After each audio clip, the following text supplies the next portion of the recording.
Welcome to my channel, welcome to War Games and Cocktails. I'm Pat Bombay, and today we are going to make a new model for our army. We're going to make a termite, Adeptus Mechanicus termite. I actually don't have such model. I bought a similar model from a company called WOW Buildings.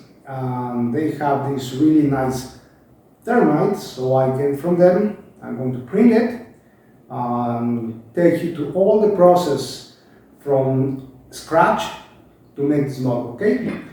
My idea is, since it's a transport used for deep strike operations, I want to arrange it in a way that it would pop out of the ground, out of the crater. That's the idea, that's the bottom line of the tunnel, right?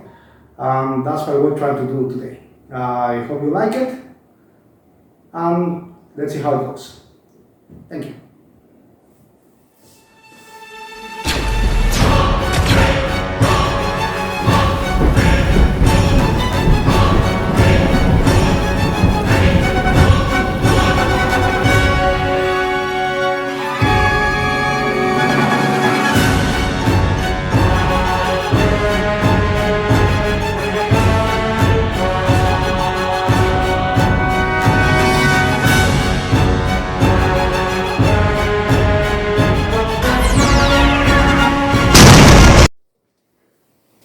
Okay, this one here is the model we're going to make today.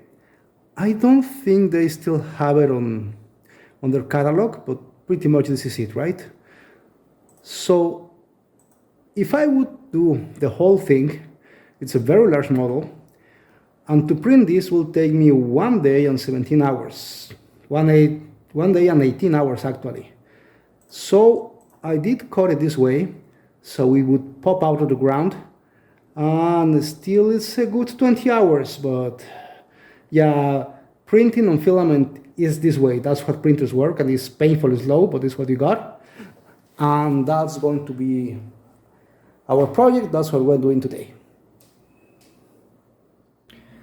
Okay, once more, keep in mind that this is all plastic, right? But all these little tiny bits and lines can be easily removed by doing this.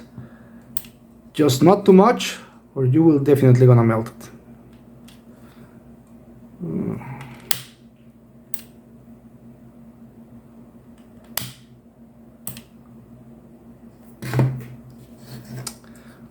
Look at this, for instance.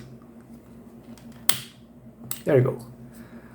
Those on the inside really doesn't matter, but just to see how easy it is. They're gone. Those are the really thin lines, but for the hard parts, well, that's where the work begins, because you will have to remove those with a cutter, and it's going to be one by one. Nothing else to do that. So it's going to take some time, but I will have ready in an hour or so, and I will come back to you.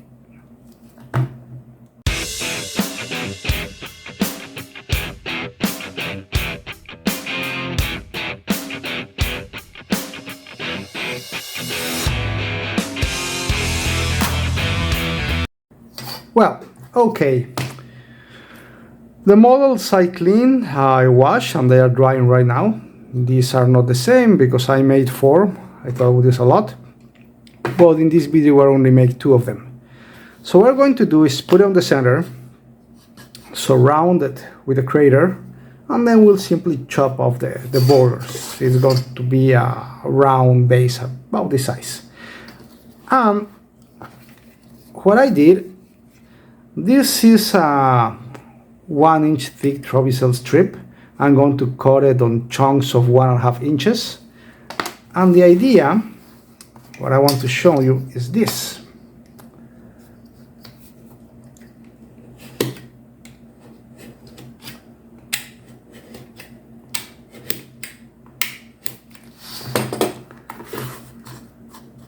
Okay, the termite is here. It pops up to the ground. And we're going to put a ring of this all around it. And then we are going to cover the gaps with some paste. Where's my paste? With some paste. And then we'll have a crater of the vehicle popping out.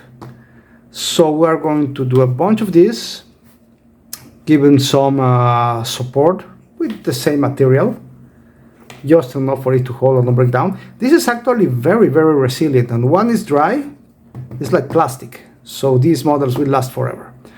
And well, let's go for it.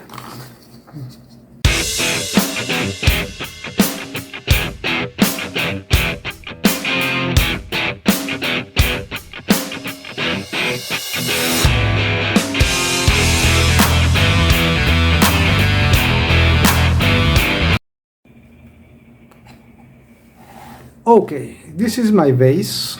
Once I have the crater shape formed, I'll simply cut off the edges. And this is what we want.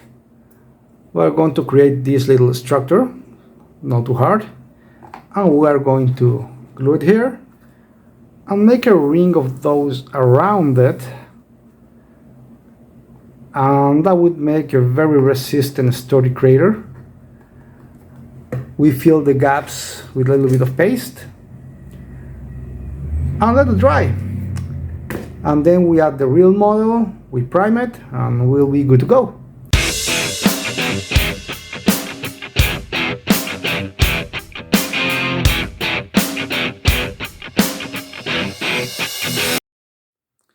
Alright, this is our crater frame. It's pretty sturdy now. Better than expected. This looks pretty good. And once we cover with the paste, it will look very, very natural.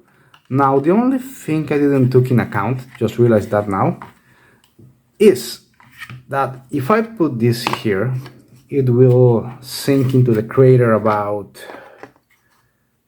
half an inch. So instead of doing that, I'm going to make a surface of the same material, just about here, so we have most of the model outside. It's already small, so we took it too much of it. It will simply won't look nice. So the idea is to give it this height, and to do that, I'm gonna chop off a lot of bit of this, make a surface. So the idea is to give a base for it to rest. Okay. Also, what we're going to do is remove what is not part of the crater.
After all this work, this is the result. It's completely dry, it's pretty sturdy. The pieces of debris added perfectly. And now I'm really thirsty, and let's make cocktails. Please join me. I'll show you something really cool. Hi guys. Well, we're going to take a break from what we're doing now, and we're going to make some cocktails. And today I'm going to take you to Cuba to try a classic Cuban mojito, the way we should experiment if you were there, okay? So for that we're going to need 1 Collins glass, we're going to need sugar, fresh lime juice, of course rum, and milk. So let's begin.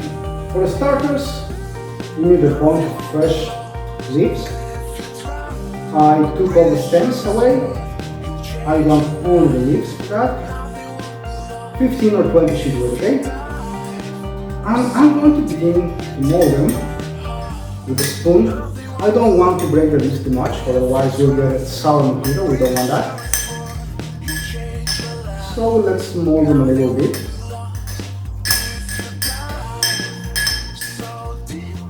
If you go to Cuba and you can avoid in La Habana all the tourist traps like Bodeguita del Medio, the Hemingway place and those places, and you drive out and far from Havana to little towns and villages around it, this is what you will get.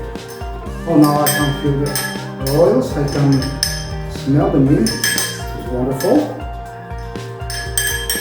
Let's add 2 spoons of sugar,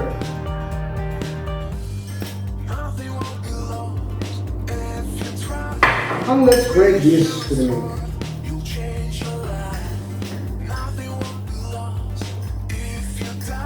Oh, it smells wonderful. You will also do this at home. Easy to make, very simple, very refreshing. Everyone likes to make.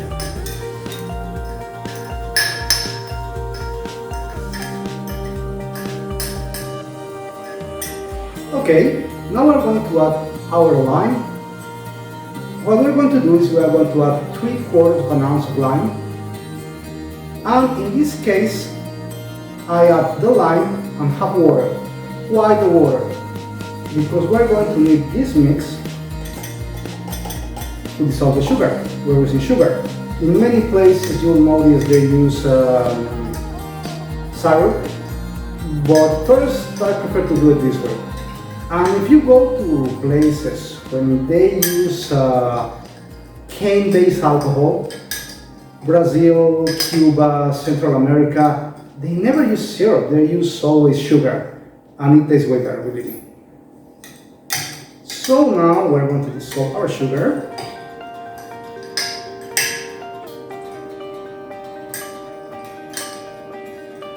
That should be very nice.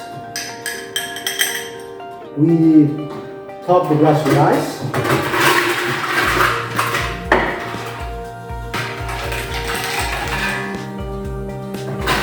Okay, now here comes the trick. White rum. Any white rum you want. In most places, I've probably seen that, they add to your mojito rum and then sparkling water. But this is a classic Cuban mojito. If you go to Cuba, they won't add initially sparkling water. There's historic reason, and actually the mojito has been around since the 1500s. Actually, there's a story, urban legend probably, that Sir Francis Drake invented the mojito. If he did or not, well, who knows, right? But the sparkling water or carbonated water appeared on the late 1700s, so there's a huge gap. So people used to drink it only with rum, that's what we're doing. And if you go at most places in Cuba, you get only rum. Some rum to the top. It's going to be a strong drink, or is it going to be a very good drink?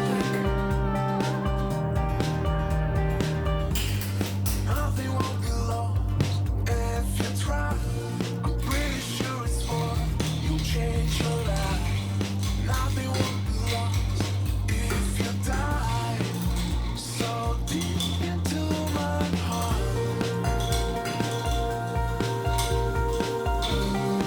Okay, I can smell it, not very good.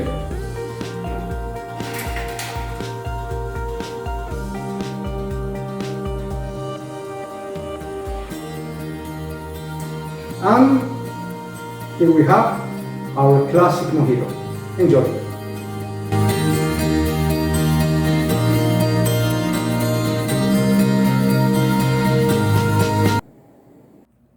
Okay friends, look what we got. After priming it, this is our tunneler. Oh, looks pretty good actually. So what I'm going to do, I'm going to put some PVA glue on all the dirt, and then I'm going to apply synthetic sand. This is from Citadel, but this is very old. I don't think they do this anymore because this, what? 2000 to 2005, so this is very old synthetic sand. If they have it on catalog or not, I don't know. Anyway, it's a damn good product. And if you're going to use dirt from your backyard, maybe you shouldn't do that. It had moist, it had bugs, it had fungus, so you may rather go for synthetic substitutes, alright? Or not. So what I'm going to do is going to apply PVA glue on all the areas around it. And then I go for the details later of the tunneler and the bricks. And the reason is that I'm going to apply the sand, then apply a thick layer of brown, and then I'm going to do a lot of dry brushing on that. And you know that brushing is very indiscriminating and it's going to be messy. So that's how I start. Actually, I'm going to remove the whole cap.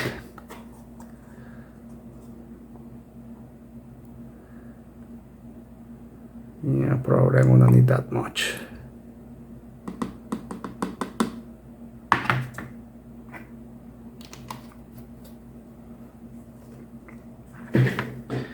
Maybe I will just thin this a little bit. But just a little bit. Oh, damn it.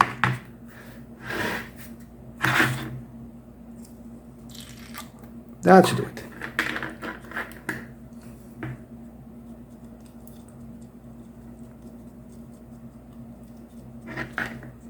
Okay.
Okay, my friends, welcome back. Now this is finally dry. It took a while, it was a lot of paint. So what we're going to do now is apply a coat of dry brushing on all the earth. It's actually a very simple technique. Probably most of you know this already, but for those who does not, you only need a dry brush. Look at this. Large dry brush. Keep in mind that dry brushes doesn't last very long. They are They are made to withstand, to do this constantly, so eventually it will run out, but that's the way to do it. You remove the most amount of paint on it and then go on the surface like this, and only the outer layer of what you want to paint is going to get coated. So that's the principle of dry brushing, and this is actually very effective and very simple to do.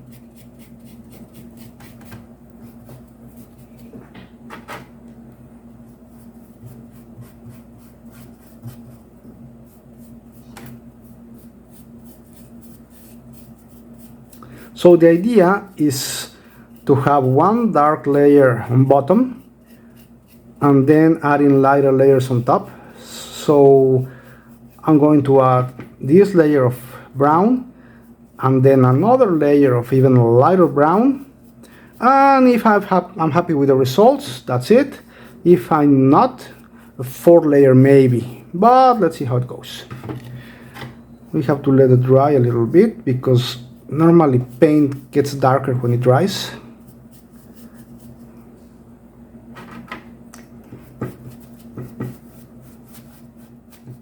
Now I'm going to do the same thing I did on the soil. On the curb I'm going to apply a dark layer of gray, followed by one or maybe two dry brushes of lighter gray.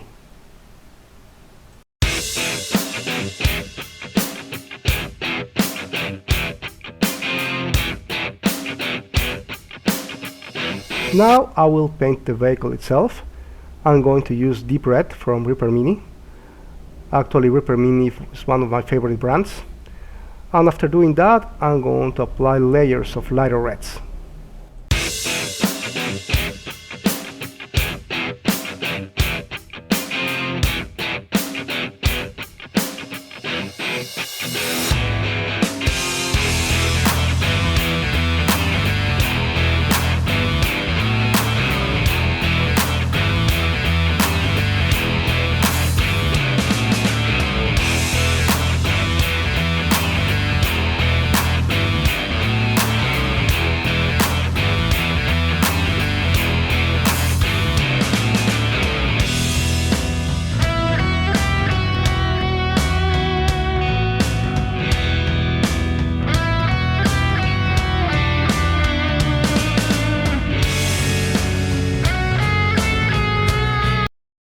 Now I will paint the tracks and the drill on the vehicle.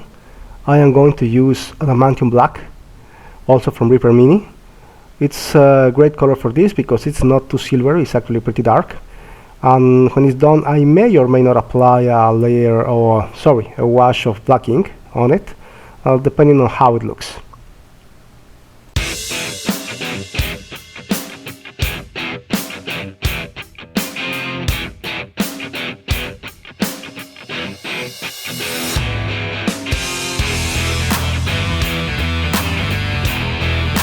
Our next step is layering. Now I'm going to apply two layers, one from Blood Red and one from Phoenix Red, both from Reaper Mini, and I'll apply it on the edges and all the doors and compartments of the vehicle.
Okay, for the next step, I'm going to use a little bit white with for my soda cans, my Coca-Cola and my Pepsi.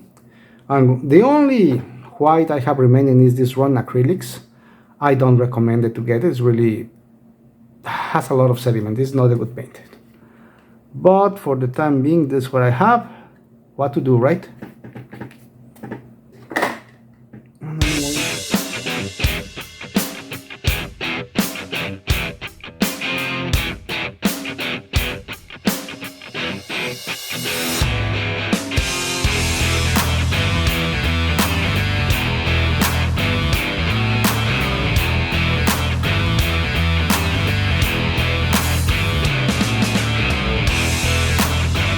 Okay, for these hexagonal tiles, I'm going to use Terran Khaki. But this one I'm going to dilute very little.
Well, after all this hard work, this is what we got. I made two versions, a bigger one, a smaller one. You can do this, you can do the full model, you can get the one from Games Workshop, whatever works for you. I think it's was worth it. And if you like it, please give a like, please subscribe to the channel, and I'm going to put below all the links of the materials I used to accomplish this. I hope you did enjoy it, and see you next time. Bye bye.